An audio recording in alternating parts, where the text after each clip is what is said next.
मित्रों से एक निवेदन करना चाहूँगा कि आपकी जो ग्रीवेंसेस हैं, आपके जो कंसर्न्स हैं, आपके जो पॉइंट्स हैं, उसको हम अति संवेदनशीलता के साथ हैंडल करेंगे।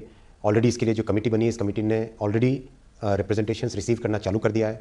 जितने आरआरबी के सीनियर ऑफिसर्स हैं, उन्होंने ऑलरेडी अपने स्टूडेंट्स के कई ग्रुप्स के साथ आज भी मीटिंग्स की हैं।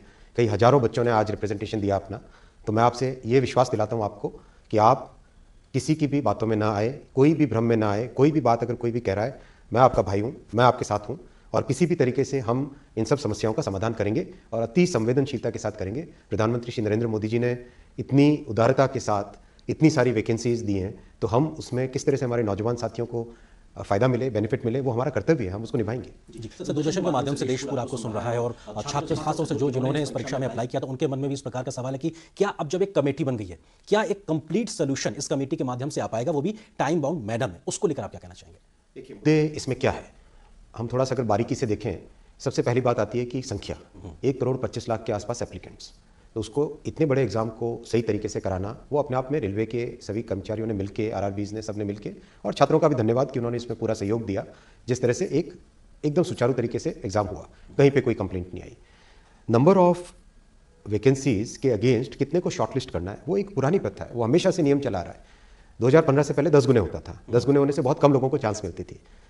मोदी जी ने आके 2015 में आने के बाद में इसको 15 गुना किया पहले, फिर 2019 में इसको 20 गुना किया, यानी अधिक से अधिक छात्रों को वैकेंसी के अगेंस्ट चांस मिले मेन एग्जाम देने का।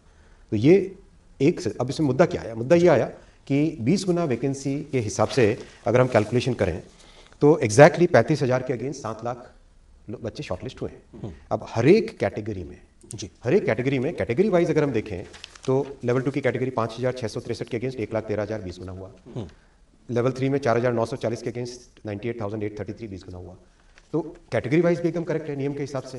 अब इशू क्या है कि कई बच्चों ने एक से अधिक कैटेगरी में कम्पीट किया है जी, और उसमें शॉर्टलिस्ट भी हुए। तो शॉर्टलिस्ट होने के कारण ओवरऑल 7 लाख यहाँ नंबर आता है, लेकिन जो छात्रों का कहना है कि जो बच्चे एक से ज़्यादा कैटेगरी में कम्पीट करके उनको आप सिर्फ एक ही गिनिए। तो ये एक ऐसी चीज़ है जिसको समाधान किया जा सकता है। इसके लिए कोई सड़क पर उतरने की जरूरत नहीं है, इसके लिए कोई आग लगाने की जरूरत नहीं। रेलवे आपकी अपनी खुद की संपत्ति है। छात्रों से मेरा निवेदन है। सर आपने जो समाधान शब्द कहा, चिंता छात्रों को यही है कि वो समाधान क्या होगा, क्योंकि बहुत बड़ी संख्या में छात्रों को लग रहा है कि शायद उनके हिस्से का हक चला गया। तो क्या वो 20 गुना संख्या रहते हुए हर प्रकार के छात्र को उसको वाजिब हक मिल सके, इसको लेकर क्या समाधान हो सकता है? लगता है कि इसका समाधान संभव है और जिस संपर्क के साथ जो आज रिप्रेजेंटेशंस आए छात्रों के, उन छात्रों के रिप्रेजेंटेशन को देख के भी लग रहा है कि इसका समाधान संभव है। कमेटी बहुत ही सीनियर और एक्सपीरियंस्ड लोगों की है, जिन लोगों ने रिक्रूटमेंट में बहुत सारा एक अनुभव हासिल किया हुआ है। तो मेरा निवेदन है छात्रों से, मात्र 3 हफ्ते की बात है, 3 हफ्ते में आप सबके सब रिप्रेजेंटेशन देंगे और 3 हफ्ते के तुरंत बाद इसका समाधान निकल जाएगा। मुझे विश्वास है कि इसका समाधान निकल जाएगा। जी सर, एक कंसर्न ये भी है कि साहब एक बच्चे का एक से ज़्यादा जगह पे उसका नाम दर्ज है, जो 20% ज़्यादा या 20 गुना ज़्यादा आपने कहा कि जिन बच्चों को उस लिस्ट में एक तरीके से उनका नाम आया, तो ये एक बच्चों को तर्क दिया जा रहा है, बच्चे तर्क इस बात को दे रहा है कि साहब ये उनके साथ अन्याय है, क्योंकि एक व्यक्ति का नाम एक से ज़्यादा जगह है, तो ऐसे में वो अप्लाई या ज्वाइन तो एक ही जगह करेगा, लेकिन उसका नाम ज़्यादा होने से किसी और का हक मारा जा रहा है। ये एक क्या तकनीकी इशू है और इसका समाधान कैसे होगा? देखिए, हमारी संवैधानिक व्यवस्था में 2 चीज़ें बहुत इंपॉर्टेंट हम सबको समझने की है। पहली कि हम किसी भी परीक्षा में हमेशा मिनिमम क्वालिफिकेशन प्रिस्क्राइब करते हैं, मैक्सिमम क्वालिफिकेशन प्रिस्क्राइब नहीं कर सकते। जी। पहला, इसका मतलब ये हुआ अगर कहीं पे 10+2 क्वालिफाइंग क्राइटेरिया है, उसमें अगर एक कोई ग्रेजुएट बच्चा अगर अप्लाई करता है तो हम उसको रोक नहीं सकते।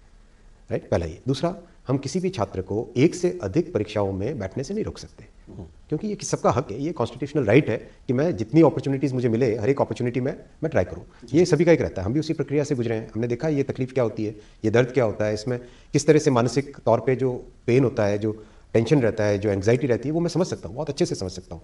तो क्या इसका एक तार्किक, लॉजिकल और लीगल सोल्यूशन निकल सकता है? मेरा मानना है हाँ, निकल सकता है सोल्यूशन। सर एक बिल्कुल एक लेमन लैंग्वेज में ये तर्क दिया जा रहा है कि साहब 10वीं जो 12वीं पास बच्चों के लिए जो एग्जाम कंडक्ट किया गया, तो उसमें ग्रेजुएशन के बच्चे जब आएंगे तो वो बेहतर करेंगे, और ऐसी स्थिति में उनका हक कहीं ना कहीं शायद चला जाएगा। ये बिल्कुल एक साधारण सी समझ पाने वाली, कही जा सकने वाली बात है। ये लगातार बड़ी संख्या में छात्र कह रहे हैं, ऐसे छात्रों को आप क्या कहेंगे? मैं कह रहा हूँ कि आपका रिप्रेजेंटेशन हमारे पास आ रहा है, आज ही आना चालू हो गया है। कमेटी ने ऑलरेडी फंक्शनिंग चालू कर दी है। कमेटी कल बनी, आज से फंक्शनिंग चालू कर चुकी है, कल से ही चालू कर दिया था फंक्शनिंग। आरआरबी सभी छात्रों के साथ मिलना चालू कर दिया ऑलरेडी, रिप्रेजेंटेशन कितने सारे रिसीव हो चुके हैं।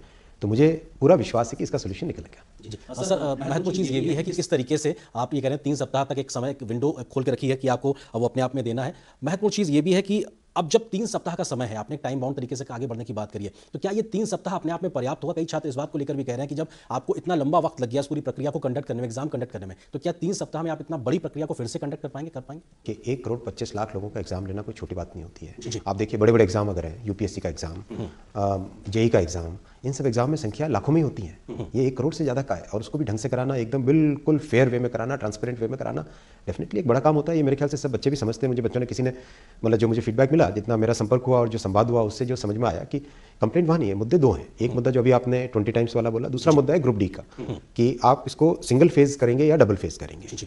तो डबल फेज के पीछे सोच ये थी कि 1,25,00,000, उसमें भी 1,35,00,000 या 1,15,00,000 के आसपास एप्लीकेशन है, 1 करोड़ से अधिक है। तो इतने बड़े एग्जाम में यूनिफॉर्मिटी कैसे लाए? आज मान लीजिए मैं अगर प्रीलिम एग्जाम दे रहा हूँ, उस दिन अगर मेरी तबीयत थोड़ी कमजोर रही, तो उस दिन मैं एग्जाम ढंग से परफॉर्म नहीं कर पाया, तो मेरे पास कम से कम एक और चांस होना चाहिए मेन एग्जाम के टाइम में ढंग से मेरिट में आ जाऊँ, राइट?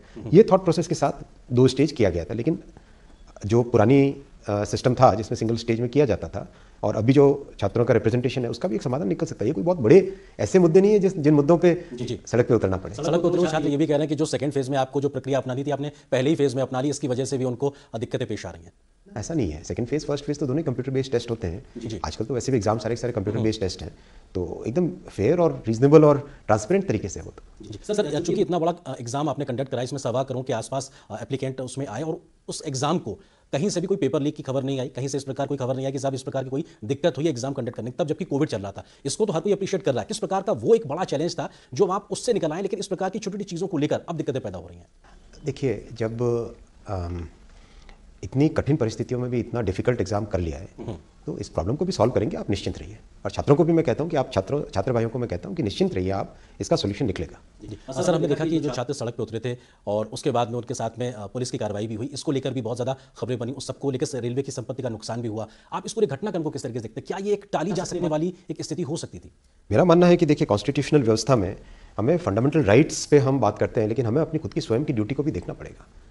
हम सभी नागरिकों को अपनी ड्यूटी को भी देखना पड़ेगा। पब्लिक प्रॉपर्टी को बचाना, चाहे रेलवे हो, सड़क हो, कोई भी ऑफिस हो, कुछ भी हो, सड़क, एक स्ट्रीट लाइट भी हो, बचाना वो हमारी फंडामेंटल ड्यूटी भी है। मैं नहीं मानता कि हम देश में जब देश का निर्माण कर रहे हैं, तो इस देश के निर्माण में हम सबको अपना रोल लगाना पड़ेगा। भगवान राम ने जब सेतु बनाया, तो वो गिलहरी का भी एक रोल था।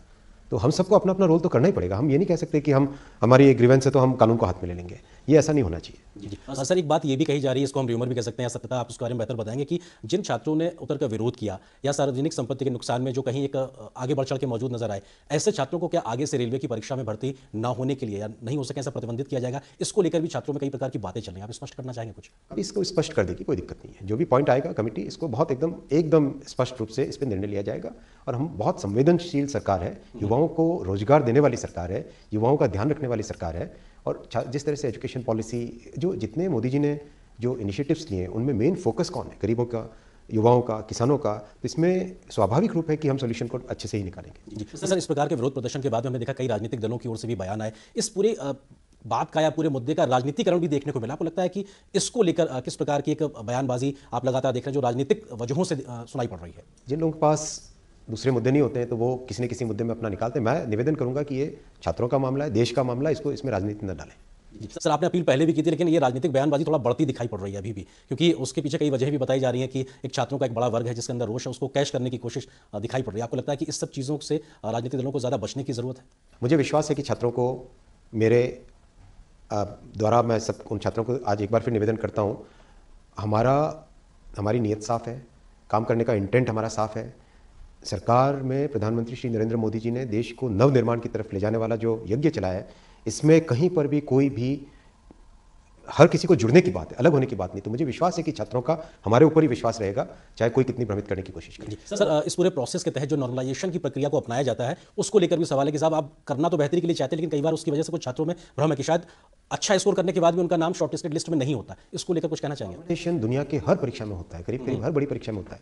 और उसके बिना आप कैसे मैनेज करोगे किसी भी एग्जाम को? अगर 1 करोड़ संख्या है, एक सेंटर है, कितने मतलब हजारों की संख्या में शिफ्टों में काम होता है। हजारों की संख्या में जब शिफ्टें हैं, कई 100 सेंटर्स हैं, तो उसमें नॉर्मलाइजेशन करना तो दुनिया के हर एग्जाम में होता है। भारत के आज की बात है क्या? ये तो 1970-1950 के समय से जब संख्याएं बढ़ने लगी, तब से नॉर्मलाइजेशन होता है।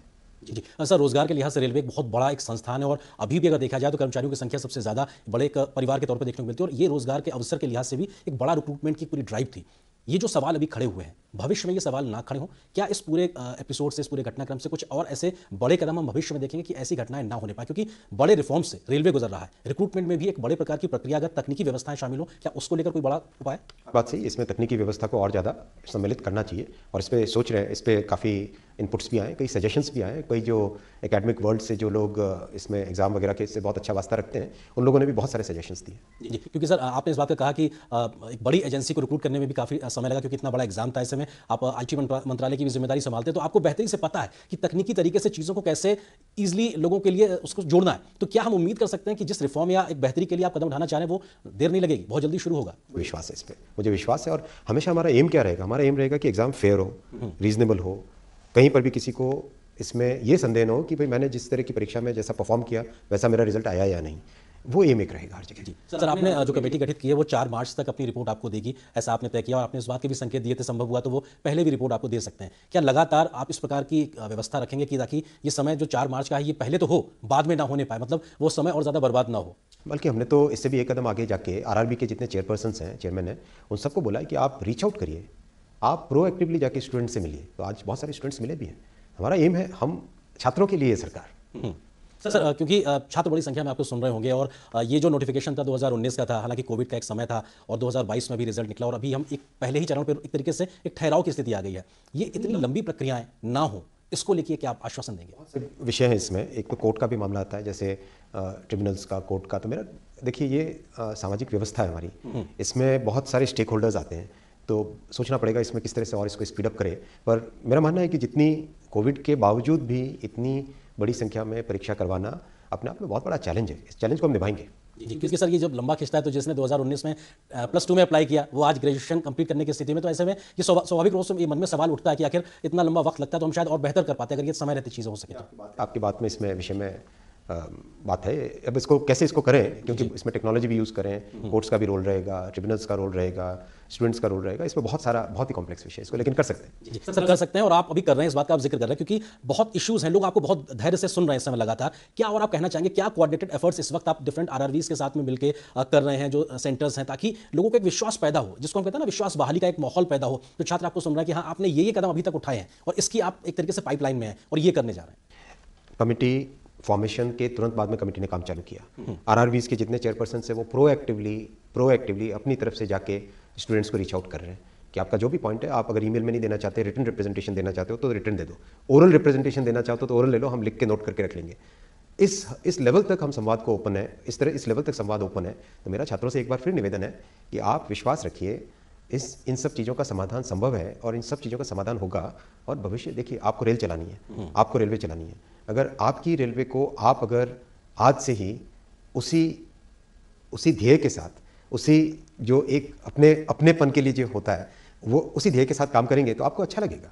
और विश्वास रखिए, ये बिल्कुल इसमें कहीं पर भी कोई भी चीज़ गड़बड़ नहीं होगी, अच्छे तरीके से करेंगे। सर सेकंड फेज का जो एग्जाम था उसको फिलहाल कमेटी बनाने, उसकी रिपोर्ट आने तक के लिए स्थगित किया गया है, क्योंकि इसको लेकर भी जी पड़ेगा। जो छात्र सेलेक्ट हुए हैं, शॉर्टलिस्ट हुए हैं, उनका इंटरेस्ट भी तो हैम्पर नहीं होना चाहिए ना। ये हम एज द गवर्नमेंट, हमारा फर्स्ट प्रायोरिटी रहेगा कि हमको फेयर होना पड़ेगा। We have to be fair.